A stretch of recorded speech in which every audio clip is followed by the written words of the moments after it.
Biz navbatdagi kухma mebelimizni o'rnatib berdik.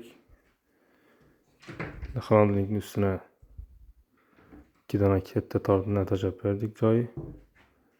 Yaqinda 3 eshik, demaxotning üstü. Mebelimizning tepesini balandligi 85 cm.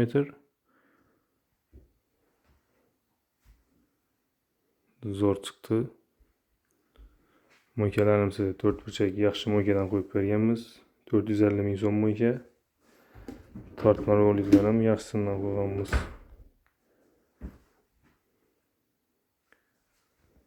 Keyin bu yerda 2 qator polka qilib berganmiz. Joy ko'proq bo'lishi uchun. Ichkani отдельно oldilar. Shivaki brendining sensorli yetishkasidan.